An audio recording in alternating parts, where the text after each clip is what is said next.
Sabe aquela frase, o direito mora nos detalhes? Não é brincadeira, galera. Hoje eu vou mostrar pra você, advogado ou cliente, pessoa aí que tá do outro lado, está passando por esse problema, um erro gravíssimo que não deve ser cometido. Por quê? Se você cometer esse erro sendo advogado, você vai prejudicar o seu cliente. E se você, cliente, contratar um advogado que não sabe disso que eu vou explicar agora, você vai ser prejudicado. Então, gente, é algo muito importante a respeito do golpe da falsa portabilidade ou golpe da falsa redução de parcela, em que é aquela situação que a pessoa é levada a contratar um novo empréstimo pensando que está fazendo um procedimento para reduzir sua dívida. Eu tenho diversos vídeos aqui no canal falando sobre isso. No final do vídeo vai ter uma playlist específica. E se você também quiser entender um pouco mais, eu recomendo que você assista. Eu sou Suzane Schaefer, advogada especialista em ações contra banco, especialmente ações envolvendo fraudes bancárias. Esse tipo de fraude é uma especialidade do meu escritório. Atendemos clientes de todo o Brasil que passam por esses problemas e por esta prática, gente, por aquilo que nós vemos no dia a dia, a gente tem muita experiência para compartilhar e é isso que eu faço aqui no canal, não só na parte do direito bancário, mas também direito do consumidor. Tudo correlato aí a você, consumidor, poder exercer os seus direitos de maneira digna, sem ser passado para trás. E também você que é advogado, fica mais informado, ter ali alguém realmente compartilhando o que é do dia a dia, da prática, o que a faculdade não ensina. Então, se você ainda não conhecia aqui o trabalho do canal, inscreva-se, acompanhe e bora! Porque essa dica, ó, vale ouro. Ninguém quer ser vítima de uma fraude bancária, gente. Ninguém acorda e fala assim, ai, nossa, que dia lindo, um sol maravilhoso, deixa eu cair num golpe, deixa eu cair numa fraude bancária. Mas acontece, e acontece com quem a gente menos espera. Às vezes você que tá assistindo esse vídeo fala assim, Suzane, como que isso foi acontecer comigo? Mas aconteceu. E aí vem um outro desafio, que é resolver, né? Evitar seria o ideal, mas na hora que já aconteceu, te resta resolver. E aí você busca um profissional do direito e busca ali alguém que seja da área, um especialista, que já tem uma prática com aquilo. E esse vídeo é justamente para você que está buscando esse advogado e também você que é o advogado. Porque o que eu vou contar aqui, gente, é algo que faz total diferença financeira no bolso do seu cliente. Pois bem, vamos lá. Eu tenho aqui outros vídeos mostrando esse tipo de informação, como fazer, o que pedir, o que falar no processo. Mas até na hora que você ganha a ação, você tem que tomar cuidado. Sim, não basta você encontrar um profissional especializado ou ser um profissional especializado. Na hora que você ganha a ação, você tem que tomar cuidado com as pegadinhas que podem conter na sentença. Claro que tô falando aqui o termo pegadinha de uma maneira coloquial, mas sim, aquilo que tá ali na sentença tem que refletir o que você buscou por completo. Cuidado, para na hora que seu advogado falar para você que você ganhou, ou você for contar ao seu cliente, ganhamos a ação, foi feita a justiça, para não deixar passar uma coisa muito importante. E eu vou mostrar isso para vocês agora. Vou colocar na tela essa sentença. É uma sentença aqui do escritório, onde justamente quase ali teve um problema, mas como nós somos especializados e temos uma ampla prática de experiência nesses casos, óbvio que não passa nada desse tipo aqui pelo escritório sem a gente perceber, né? E já fomos lá e já ajustamos para que não ficasse de maneira errada, de forma ali a prejudicar o nosso cliente. Vem comigo, olha só. Pois bem, o juiz colocou aqui no dispositivo da sentença, é um caso de falsa portabilidade, onde o cliente pensou que reduziria ali a dívida dele pelo banco Crefisa, né? Seria uma portabilidade pela Crefisa e no final, ao invés de contratar a portabilidade, ele assinou um contrato novo, induzido aí. A gente explicou tudo no processo, reuniu a documentação, deixou o cliente seguro, entrou com a ação e aí veio a sentença. Então na sentença o juiz diz o seguinte, deveras, o juiz começou concordando, maravilha. Trata-se de hipóteses de aplicação do Código de Defesa do Consumidor a favor de pessoa física destinatária final do produto ou serviço. A ré constitui-se como fornecedora em consonância com o artigo 3º caput do mesmo diploma legal. E aí o juiz continua. E no parágrafo seguinte, também em decorrência de especial relação de direito material mantida entre as partes, o ônus da prova, a fim de contrariar a petição, é dos demandados. Então o que o juiz está falando? Olha, o cliente, a pessoa que entrou com essa ação, ele é um cliente enquanto o banco é o fornecedor de produtos e serviços. Logo, se o cliente traz ali as suas alegações minimamente embasadas, o dever de provar o contrário é do banco. O banco tem que provar que o cliente está faltando com a verdade ou que aquilo não seria o reflexo da realidade. E aí ele continua falando que vai sim inverter o ônus da prova. Então tá ali, é o caso de inversão do ônus da prova. E aí o juiz continua muito bem obrigado. Ele diz o seguinte, paira a controvérsia em torno da regularidade da contratação, considerando as assertivas postas em sede preambular em relação à pactuação não consentida. Traduzindo, galera, o juiz fala, olha, a dúvida que temos aqui é se essa contratação é regular. O cliente foi bem orientado? Houve uma realmente transparência em relação às informações? Ou houve ali alguma informação falsa ou alguma falta falta de fornecimento de informações relevantes para aquela contratação. E aí ele coloca, com efeito, tratando-se de relação de consumo típica, prevalece toda e qualquer cláusula contratual o direito de informação do consumidor, de forma que no momento daquela contratação, ele tem que ser devidamente orientado e esclarecido. Então, gente, não importa qual é o tipo de contrato, se é bancário, se não é, a hora que você vai fechar o contrato com o fornecedor de produtos e serviços, ele tem o dever legal de te esclarecer em relação a todos os pontos relevantes daquele produto, daquele serviço. E no caso do meu cliente, o juiz concluiu. Nesse cenário, é intuitivo imaginar que o autor aposentado almejasse somente, ali a redução de parcelas dos empréstimos firmados com o Banco CTLM e Banrisul e, por essa razão, demonstrasse interesse em uma proposta de portabilidade, moralmente levando-se em conta a possibilidade de abatimento de valores de parcelas prometidas pela Corré Select Consultoria, que aqui é a nossa bola da vez, a empresa que fez isso com o meu cliente. E aí vai continuar. Gente, não vou ler a sentença inteira, mas eu queria que só dar esse panorama a vocês, para vocês poderem ver se esse caso aqui, de repente, não é parecido com o caso daquele teu cliente, você doutora que tá aqui me acompanhando, se não é um caso parecido com o seu caso, seu João, seu Jorge, Dona Isabel que tá me assistindo. O juiz vai continuando ali falando, gente, que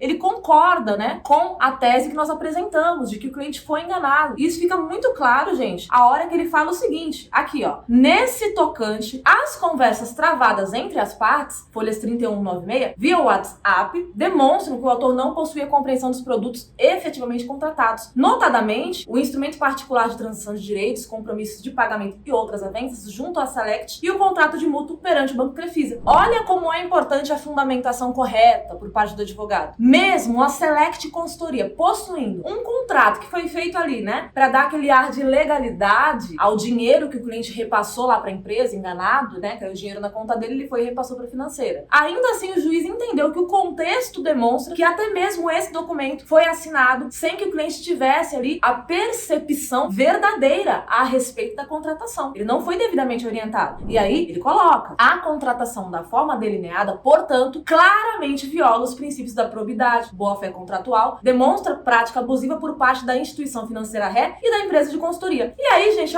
só alegria, o cliente ficou feliz, que ganhou, mas no escritório nosso, toda vez que sai uma sentença, e aí o juiz concluiu aqui, a sentença positiva, vai constar aqui, por todo exposto, julgo procedente ação movida. Ô, palavra bonita! É a palavra que todo advogado quer ler na segunda-feira de manhã, a hora que abre as publicações, você quer ver lá. Julgo procedente significa que o nosso cliente ganhou, significa que aquela transformação que a gente buscou para a vida do nosso cliente foi alcançada. E aí colocou, julgo procedente a ação movida por, e aí o nome do cliente, em face do Banco Crefisa e Select, para declarar a nulidade do contrato, condenou a ré a restituir em dobro tudo aquilo que o cliente foi descontado e ainda condenou a ré aos danos morais aqui embaixo também, galera. Se você olhar até aqui, Suzane, mas você falou que tinha um grande problema essa sentença, que se vocês não olhassem, o cliente teria sido prejudicado. Como? Se você só tá lendo coisa boa, só tem aí procedência, cancelamento de contrato, restituição em dobro, é só alegria, não é? É só alegria, porque nós lemos a sentença com atenção e fizemos o nosso trabalho, que é o quê? Analisar. Vamos descer um pouquinho aqui, porque nem tudo está no dispositivo e isso é algo que os jovens advogados precisam se atentar. Você, jovem advogado, está ali no início da sua carreira como advogado, como jurista, como ministro da justiça na vida do seu cliente, você tem o dever de entender que nem tudo de importante constará no dispositivo somente da sentença. Às vezes um pouco acima, um pouco abaixo, até mesmo ali na parte ali de fundamentação tem alguma coisa muito importante que você precisa embargar. E o que é embargar aí aos clientes que estão assistindo? Embargar uma sentença significa você pedir um esclarecimento adicional, uma disposição adicional ao juiz da causa, ou ao desembargador, ou ao órgão colegiado, quando se trata ali de um caso que já está no tribunal. Por quê, gente? Às vezes a sentença, mesmo que ela dê aquilo que o cliente pede, ela pode carecer de alguma informação, que seria uma omissão, ela pode ser contraditória com algo da própria fundamentação, que aí fica uma coisa ali que dá uma dúbia interpretação, e a gente não quer uma dúbia interpretação. Queremos algo claro em relação ao direito do nosso cliente. Então ela pode ser omissa, ela pode ser contraditória, e ela ainda pode ter erros materiais, Então, o embargo de declaração é por omissão, obscuridade ou contradição. Então, algo não ficou bem delineado, ou algo não reflete aquilo que a própria sentença tenta trazer, ou ainda é contrário à prova dos autos ali no tocante de que algo na fundamentação apontava para um lado e no dispositivo aponta para outro. E nesse caso, há sim, nesta sentença, algo que deveríamos embargar. E embargamos. Veja junto comigo, doutor, doutora, o juiz colocou aqui embaixo. No mesmo passo, condena os requeridos solidariamente ao pagamento da indenização no imposto de R$ 5.000 em relação ao dano moral e todos os valores deverão ser acrescidos de juro de mora mensal ou legal desde a licitação. Olha o que está em negrito destacado. Por economia processual, fica autorizada a compensação dos valores devidos pelos réus com aqueles depositados na conta corrente do autor a título de concessão do mútuo. O que isto quer dizer? O juiz nada mais, nada menos está aqui fixando um dever da parte autora de pagar, de restituir ao banco em forma de compensação o dinheiro que caiu na conta dela. Ou seja, daquilo que o banco foi condenado, que os réus, o banco financeiro foram condenados a pagar ao nosso cliente a título de dano moral, de dano material, de restituições em dobro, juros, correções, deste montante somado deveria se abater então o valor que caiu na conta do cliente. E aí, a primeiro momento, a pessoa que lê ali na correria, né, sem devida atenção, ela pode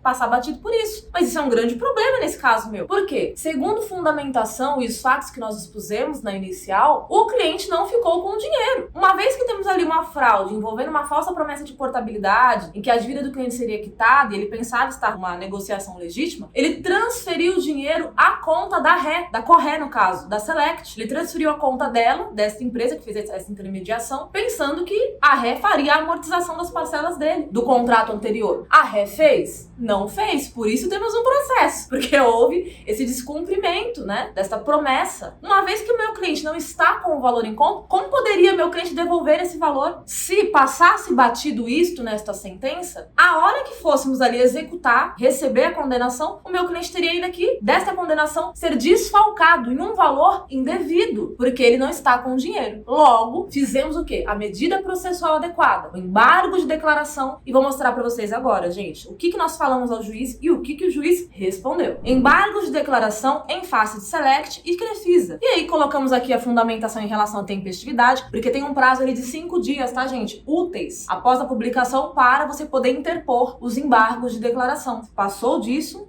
você não consegue mais fazer o embargo, e aí só né, via recurso para discutir isso aí demora muito mais, gente. E aí tá aqui. Fundamentamos da omissão e contradição quanto à compensação de valores. O que expusemos? A sentença embargada, ao dispor sobre a compensação dos valores devidos pelos corréus com aqueles depositados na conta corrente do autor a título de compensação do mútuo, incorreu em equívoco. E aí a gente pegou ali, colocou a parte da sentença em que estava o equívoco e colocamos: a referida decisão determinou a compensação dos valores devidos ao autor com o montante depositado em sua conta corrente, referente ao empréstimo objeto da lide. Contudo, tal decisão desconsiderou um aspecto crucial. O valor correspondente ao empréstimo fraudulento foi imediatamente transferido para o correspondente bancário, Select Consultoria, conforme comprovado pelo documento juntado. E aí não vou descer aqui por questão aqui de proteção aos dados do nosso cliente, porém, colocamos o comprovante do valor transferido à financeira e concluímos do pedido. Diante do exposto, requer o embargante o acolhimento do presente embargo de declaração a fim de sanar a contradição e omissão apontadas, reconhecendo que não houve, por parte do autor, a utilização do valor empréstimo fraudulento e, portanto, afastando-se a compensação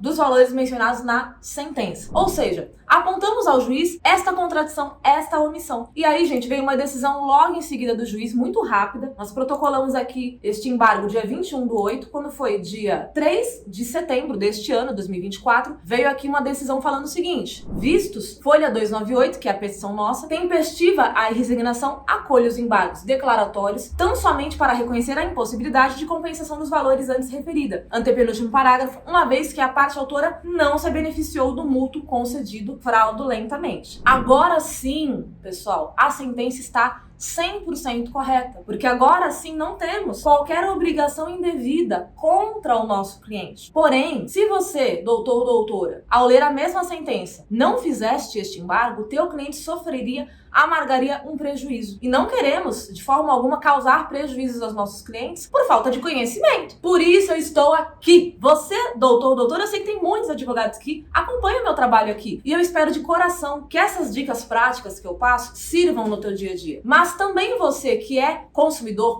e acompanha aqui, o teu esclarecimento também pode evitar do teu prejuízo. Se sair uma sentença no seu caso, certifique-se de que essa sentença não está te fixando nenhuma obrigação de devolver um dinheiro que não ficou com você. Gente, é algo simples, mas que no dia a dia vemos aí muita gente, infelizmente, incorrendo neste erro. E não é para acontecer. Nós, advogados, temos uma responsabilidade muito grande com a vida dos nossos clientes. Eu sempre falo ao cliente e falo à minha equipe que trabalha comigo, pessoas especializadas que estão aí todos os dias junto conosco, em treinamentos, estão sempre se atualizando. Por quê? A nossa responsabilidade, ela é tremenda. Quando o cliente assina lá o contrato de honorários, ele não tá fechando só um contrato com a gente de uma situação ali corriqueira. Não, gente, é parte da vida do cliente. Então nós nos tornamos ali partes da solução na vida do cliente. E essa solução, ela tem que ser completa. Ela não pode ser uma solução com falhas, porque o cliente não merece nada menos do que o melhor. Quando nós, advogados, temos esta mentalidade, esta responsabilidade clara na tábua dos nossos corações, a gente vai agir com cautela. E a cautela tem que ser dessa forma aqui que eu mostrei pra vocês. Gostaram do conteúdo? Compartilha. Você que é advogado, atua na área bancária, milita aí, né? Está aí protegendo seus clientes contra os